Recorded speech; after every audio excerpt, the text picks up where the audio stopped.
landscape that we have in this country in 2025 is going to ingratiate itself into any story where we're looking at media coverage. And David Muir of ABC is catching some criticism here for a little bit, I guess, of a wardrobe modification that he's making while covering this. Clothespins, what appears to be clothespins there on the back of his clothing, giving him that tailored formed fit, I suppose, that David Muir wants to have while he's out there covering these events in LA. And Megyn Kelly teed off on him for this, basically going on and saying, what are you doing, man? These are wildfires, and this is the vanity level that we have, that you're going to be clothespinning your, like anybody gives a while you're tuning in just to see who's losing their homes, who's losing their businesses, who potentially is going to have to evacuate. But it's a sad story. And of course, anytime there is an event of this scope going on in our society, we want to try to look for some thread of positivity in that. And Dennis Quaid gave us just a little bit, appearing on Fox News yesterday. Dennis Quaid talking about the heroism that is involved whenever you're dealing with this type of an event. Let's go to Dennis Quaid. Thanks for having me here. And before we get started, I'd like to thank Anthony Marmolejo, James Contreras, Mike Zimmerman, and John Kluwer from OES 5113 from Fresno, who came down here to help out with this fire. I can't say enough about the firefighters who've been here. They've really made the difference. They're the guys that are running in when everybody else is running out. And they made a difference right here on my block. I have to say the fire was not more than 100, 150 yards away from taking out the whole block. And I think you're showing some footage that I shot today.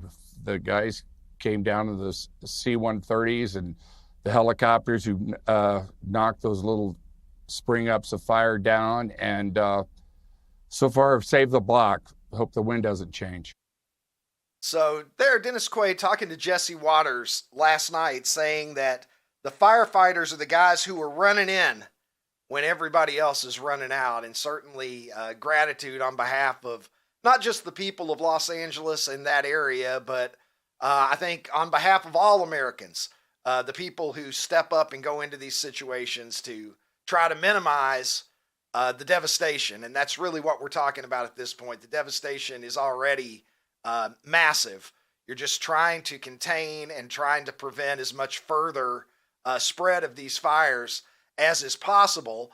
Continuing in the vein of trying to pull something good that we can feel, positive about out of this otherwise terrible situation. The actor James Woods with some words about being a good neighbor and the spirit that goes into us helping each other through trying times. It's astonishing that what happened during this experience was that we found out that none of us is a celebrity. None of us is a poor person or a rich person, a Democrat or a Republican. We were just neighbors, just really helping each other.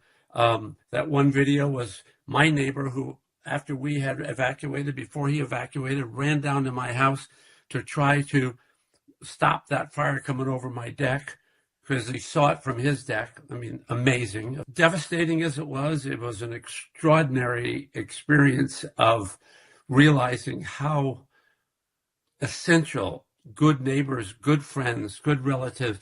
My home is a building.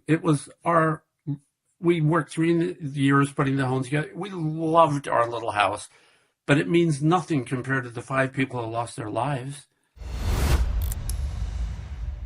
Our home is a building. Those are powerful words when you think about it. All the things that you cling to, your creature comforts, the things, your collections, whatever it is that you have that's important to you. Everybody's got some things that they would want to grab. Yeah, James Woods was talking about how important it is to have a good neighbor. There's a first ballot. Yeah, there's a first ballot neighbor Hall of Famer Wilson. Never. Did we ever see the other half of his face? No. Nope. That was it. Was it ever revealed the entire series? This guy is like, what a role this dude had. He was a cast member of that show for years. Could you imagine the audition? And everything is from the nose up. Yeah. Can you imagine the audition? Hey, so we're looking for a guy. We only want to see, we don't even want to see the tip of your nose. We're going to go right above your nose. And that's what you're going to do for the entirety of the show. Is this something you're interested in? Like, I'm down. Let's go. That might be the most recognizable half face in the history of television.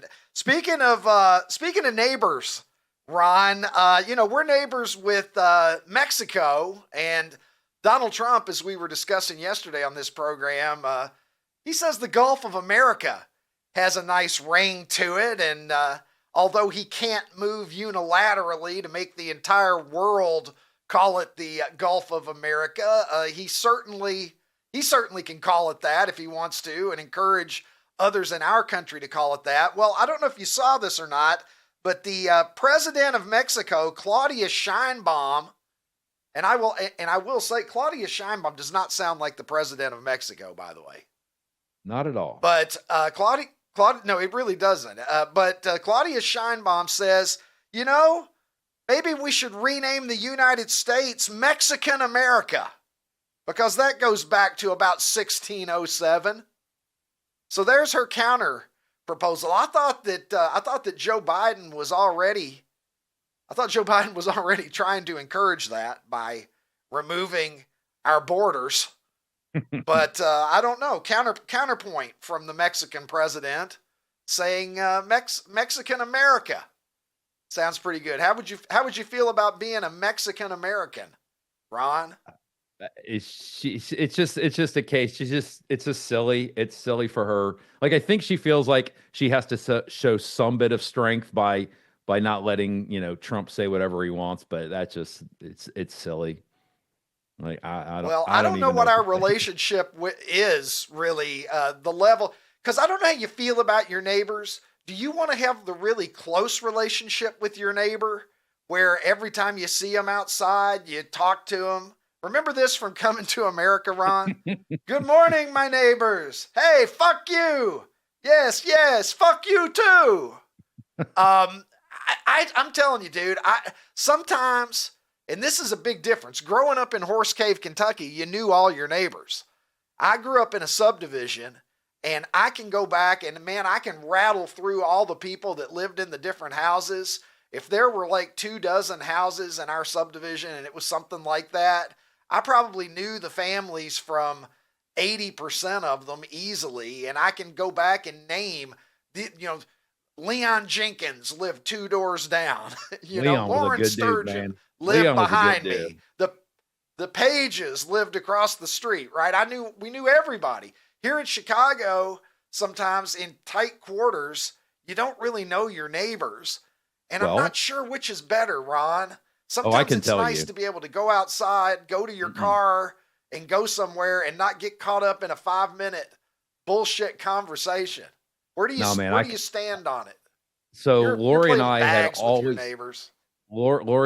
had always wanted to live in an urban area, like live in Chicago or live in, San Francisco before it went to hell and something like that, right? So this last October, we had the opportunity to live in downtown Nashville for a month. So our house was getting redone. We got all the walls painted. We had some hardwood floors put in. And so we had to basically empty our house, and we didn't live in it for a month.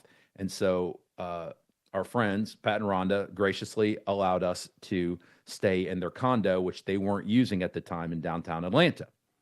I will land this plane, Ricky. Excited, thank right? You. I was getting concerned, Ron. Yeah, so excited. It's going to be fine. But I can tell you after... I'm going to have a sip from my Toby Keith red Solo cup here. But after a month of, leaving, every day, walking, going to eat and experience all that stuff, my big takeaway was I was always surrounded by like a million people, but I always felt alone, and I didn't like it. In my neighborhood, I take Carmen for a walk, our dog for a walk, and I invariably see 2 or 3 people that I know. Some people I wave, Some people I stop and I catch up. I haven't seen them for a while, so I talk to them for 5 minutes. Other people, they're my good friends, and like we make plans to do something. And so I was with a million Listen, people and I felt all alone. I didn't like it. Can I make a confession? Have Yeah. you ever like looked outside, seen a neighbor stirring, and kind of tried to like plot your route to your car to avoid getting in a conversation with them? Or is that just me? I think it's just you. I like talking to people. But nobody likes talking all the time. I mean, haven't you ever just you had something to do and you don't want to get caught up with Bob next door? And dude, so I actually live next to a guy named Bob. And you think, oh my God, he moved around the corner. Okay, well, there you go. Did you ever just like wait for Bob to give you a pass and then run out to your car real fast and get out of Dodge before Bob had a chance to go on a 10-minute conversation about how his back was acting up? Now, you know what I do? I do the professional athlete Michael Jordan thing. I pop my headphones on and I go out and I get this zone look in my eyes and I give him a nod. And that's if I don't feel like talking to him. So there you go. All right. Well, that's probably a better way of doing it than me. Like, okay, Ron, continuing this theme of neighbors, Ohio has a neighbor to the north there that is quite Not the familiar. rival. Ron, I don't know if you were aware or not, but 1 year and 1 day ago today, Michigan claimed the national championship. Here's a little throwback for you. 15-0 they went under Jim Harbaugh, who I'll be discussing a little bit later in this program with Matt Money Smith, the voice of the Los Angeles Chargers. But that was a huge win. And you may recall, Ron, you may have forgotten about this because dude, I have a great take on this. This is the kind of thing that could slip through. Well, I want to ask you about the sign stealing. Okay, the whole sign stealing scandal that we just basically kind of swept under the rug at the end. Everything's fine. It wasn't that big of a deal. Right. They get to keep the national championship. See, I went to the University of Louisville, as you may be aware, Ron, and we call it Louisville or we call it Louisville. If somebody says Louisville, that's when you know that they definitely don't have any Kentucky connections. Yeah, that's what I say. 2013, Ron, we won March Madness, and they took our fucking championship away from us. And this is a tweet that I put out last year after Michigan won. I said, since the NCAA said Michigan won fair and square this year, and that's in air quotes, fair and square, can we from the University of Louisville have our 2013 banner back? We were just fucking prostitutes and shit. We didn't want your plays. I mean, what's more, in the grand scheme of things, what's worse? You know, what's worse? Paying for a little action or stealing your opponent's plays? I think we got jobbed, Ron. I'm still bitter about this. So I actually, that direction, I'm looking at it right now. I have a little commemorative plaque. The 1999 NCAA Final Four. Ohio State played in it. Connecticut, Michigan State. I can't remember who the other one was. We had it taken away from us. They took the banner down in our arena because our coach did something. I don't even remember what it was, but I still have this plaque up. So I was there. So back to Michigan. I just got to say, it was the funniest thing ever that Michigan finally won a national championship in the modern era. And the very next morning, Belichick and Saban retired, and it completely swept the Michigan victory under the rug. And I just thought it was so funny that they didn't get their shine. They didn't get their flowers. Yeah, they have the national championship, but they didn't get to bask in it. And that made me so happy. You are petty, my friend. As Danny McBride said in my favorite comedy of this century, This Is the End, Tom Petty is what that is. What we do, man. It's what we do as fans. I respect you for it. Look, we got a big one tonight, man. Talking about friggin' Penn State and Notre Dame and Penn State, the semifinals of the college football playoff. in Miami. Take a look at that. Look how Our beautiful sweet Jared's going to be there. that is.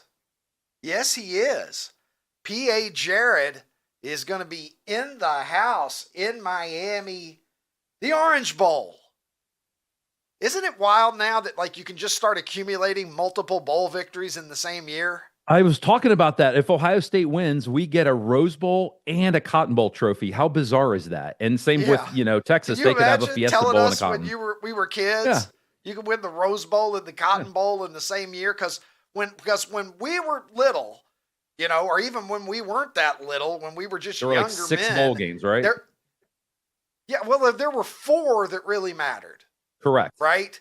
It was orange, cotton, rose, and sugar. And sugar. Yep. Those were the 4. That was And it. then Fiesta kind of came in like Kinda Fiesta snuck was in. like the Players Championship on the PGA Tour. They tried to pass it off as a major. It was kind of like a half. It was like, I don't know. Look at It's us. sponsored by Tostitos. It used to be the Tostitos Fiesta Bowl. Sure Ron. was. Anyway, Louisville won it under Howard Schnellenberger. Shout out to Howard Schnellenberger there, because I remember when Louisville won the Fiesta Bowl, that was like the biggest football achievement. Dude, that dude turned around state 2 of Kentucky programs. had That dude in turned a around long 2 time. programs. Yeah, he That's did. pretty. Yeah. One of them in Miami here. What are you? We don't have Trey Wallace on the program today, and I don't want to get bogged down in X's and O's. But what do you expect out of this? In case I want to put a little bit of my hard-earned dollars on this one tonight, what do you think in terms of this matchup, Ronnie? Well, it's interesting because I only hate 3 college football teams. We all know I hate Michigan, but I hate Notre Dame a tiny bit less than Michigan, and then I hate Penn State a tiny bit less than Notre Dame. That being said, I think kind of conventional wisdom is Penn State's not going to win because they've had such an easy road and they haven't been tested, because all they had to do was play SMU and Boise State to get to this point. But I just don't really think Notre Dame's that good. And I think at the end of the day, I think Penn State's going to probably squeak this thing out by, 3 or 4 points. I have been biased against Notre Dame all year. All years I was doing the OutKick Elite Top 12. I never was as high on Notre Dame as most of the other voters, and it's because they lost to fucking Northern Illinois. Losing at home to Northern Illinois, I was just like... Couldn't get over it. I couldn't get over it. I still can't get over it completely. Nope. I look at that and I think to myself, can you lose to Northern Illinois and then end up in the national championship game? I just don't see. I don't see it. I think Penn State is going to handle Notre Dame. I don't know if I feel confident enough of that to put money on it. I just hope that it's a better game than this, Ron. I just hope we get a good game. And let me tell you, you never got a good game when you brought this fucking toy home, although our ambitions for it were always sky high. And I'm speaking, of course, of electric football. Ron, the ratio of looks like fun to actual fun here may be wider than with any other product ever produced by man. Ronnie, I have left you. I was having so much fun talking to Matt that I've left you with a limited amount of time, but I think if you move quickly, what the fuck, Ron?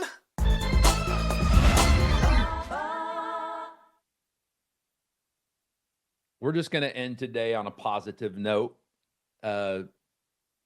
President Carter's funeral is today, and Trump and Obama sitting next to each other. Those certainly do not seem like people that hate each other, like we are led to believe sometimes. So I think if we can get more candid shots of people and things, I think we'll realize that there's not as much divisiveness as we are led to believe. So that's what I want to leave you on with today. You know that George W. Bush and Michelle Obama are kind of buddies. Yep. Are you aware of that? I am. Yep, I know. And so anyway, look, if we can get to a point in this country where we can start talking to each other again, if George Jefferson could bring everybody together, today in 1979, Ron, You know how my today polls go. It's just whatever day I say that it is. But today in Right. 1979, George Jefferson offends the fuck out of every single person he comes in contact with, and yet somehow wins back all their affection by day's end. Hopefully, we will get on track as a country and get to a point where we can come together and start to have conversations with each other again without demonizing one another completely to the point where we're so polarized, there's no conversation to be had. Because if there's one thing that we can take away from what's going on out in California is, like James Wood said, right? It brings into focus what's really important. And when something like this happens, suddenly we're all just human beings who are trying to make it, trying to get by. And I think that sometimes in tragedy, it brings out our better angels as people. And it never hurts to remember that at the end of the day, we're all human beings trying to live our lives, trying to get through our lives. And hopefully we still have more in common than sometimes we give ourselves credit for. Hey, OutKick fans on YouTube, if you enjoyed this episode, hit the subscribe button and make your way over to OutKick.com where you can watch the full episode.